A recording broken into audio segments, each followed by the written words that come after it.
সময় সেটা হলো সব কাজের কথা বলে ফেলা হয়। চমৎকার সব বক্তারা ছিলেন, চমৎকার সব কথা বলে গেছেন, গুরুত্বপূর্ণ সব কথা। একটা দুটো কথা বলবো, তাও রিপিট হবে। সেটা হচ্ছে এই যে ইতিহাসকে ধারণ করার চেষ্টা, রামপুরায় কি হয়েছিল, এই ইতিহাসকে ধারণ করার চেষ্টা আছে।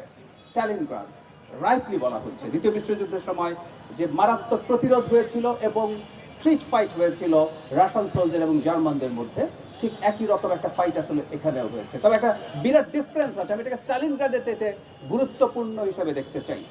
অদ্ভুত শোনাবে, কারণটা বলি। দুটো প্রশিক্ষিত সেনাবাহিনী যখন পরস্পরের বিরুদ্ধে বন্দুক নিয়ে যুদ্ধ করে, সেটা কিন্তু যুদ্ধ। আমাকে যিনি আক্রমণ করতে আসছেন, পাল্টা আমার হাতেও কিন্তু বন্দুক আছে, আমিও তাকে চাইলে গুলি করতে পারি। এই গণ অভ্যুত্থানের সবচেয়ে সিগনিফিক্যান্ট ব্যাপার ছিল আমরা নিরস্ত্র ছিলাম। বাংলাদেশে বহু সময় হয়েছে পুলিশের প্রতি পলিটিক্যাল অ্যাক্টিভিস্টরা ককটেল নিক্ষেপ করেছেন। তারা কখনো কখনো পাইপ গান বলে একটা শব্দ শুনতাম আমরা, এক ধরনের দেশে তৈরি বন্দুক দিয়ে গুলি করার চেষ্টা করেছেন পুলিশের বিরুদ্ধে। আমাদের রাজনৈতিক অ্যাক্টিভিস্ট এগুলো করার হিস্ট্রি আছে। কিন্তু এই গণ অভ্যুত্থানে লাঠি আর ঢিল ছাড়া কিছু হাতে ছিল না। সুতরাং এই স্টালিনগ্রাডে জাস্ট রক্ত নিয়ে আমরা দাঁড়িয়ে গিয়েছিলাম, জাস্ট আমাদের শরীরটা নিয়ে দাঁড়িয়ে গিয়েছিলাম। এই একটা অসাধারণ পার্থক্য আছে। আমরা এতটাই সাহসী ছিলাম, বন্দুক ছাড়া বন্দুকের মুখে দাঁড়িয়েছি। পুলিশ, বিজিবি অ্যাসল্ট রাইফেল নিয়ে গুলি করছে আমরা দেখছি, কিন্তু আমরা দাঁড়িয়ে গিয়েছিলাম।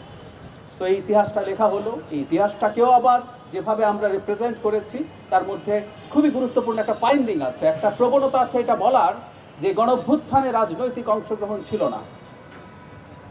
কৌশলগত কারণে এটাকে খুব প্রকাশ্যে আসতে দেওয়া হয়নি, এটা আমরা বুঝতে পারি কারণটা কি। কিন্তু রাজনৈতিক দলগুলোর পার্টিসিপেশন না থাকলে, বিশেষ করে বিএনপি এবং অঙ্গ সংগঠনগুলোর পার্টিসিপেশন না থাকলে এই গণঅভ্যুত্থান সফল হবার কোনো কারণ ছিল না। এটা শুধুমাত্র জুলাইয়ের কথা বলছি না, আমি প্রায় একটা কথা বলি, শেখ হাসিনা শেষ পর্যন্ত ক্ষমতায় টিকে থাকতে পারেনি, কারণ শেখ হাসিনাকে ওভার 15 ইয়ার্স বিএনপির মতো একটা দল ক্রমাগত চ্যালেঞ্জ করে গেছে, তার অবৈধ ক্ষমতাকে বাধা দিয়ে গেছে।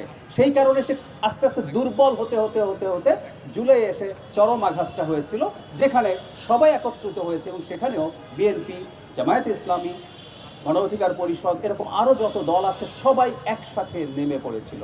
সুতরাং আমরা কোনোভাবেই হিস্ট্রিতে যেন এটা না বলি রাজনৈতিক পার্টিসিপেশন ছাড়াই মুভমেন্ট হয়েছে, এটা একেবারে মিথ্যে বলা হবে।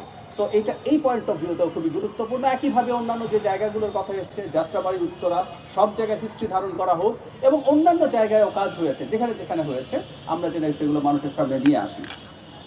এটা বলে শেষ করি, বাংলাদেশ, নতুন বাংলাদেশ কেমন হলো অনেকে অনেক আলাপ করেন। আমাদের বিদ্যুতের সংকট খানিকটা দেখা যাচ্ছে, মাঝে মাঝে আইন শৃঙ্খলা নিয়ে কেউ কেউ কথা বলি, কোথাও কোথাও কিছু না কিছু সমস্যা তো আছেই, এত বড় দেশে একটা সমস্যা হবেই। কিন্তু আমরা এটা বলতে পারি বাংলাদেশ একটা গণতান্ত্রিক পথে গেছে, বাংলাদেশ একটা নিয়মিত নির্বাচন হবে এমন একটা রাষ্ট্রে পরিণত হয়েছে। এই দেশ পরিবর্তিত হবেই। এবং সবচেয়ে বড় কথা, যখন এই ডকুমেন্টারিটা আমরা দেখছিলাম, শেখ হাসিনা নামের এক ইতরকে আমরা পরাজিত করতে পেরেছি এবং তাকে পালিয়ে যেতে বাধ্য করেছি তার সাঙ্গপাঙ্গ সহ।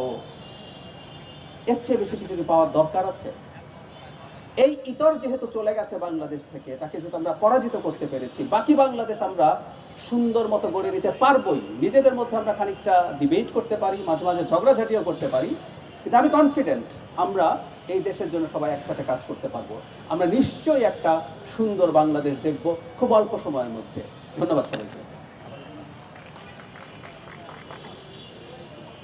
ধন্যবাদ জানাই আমাদের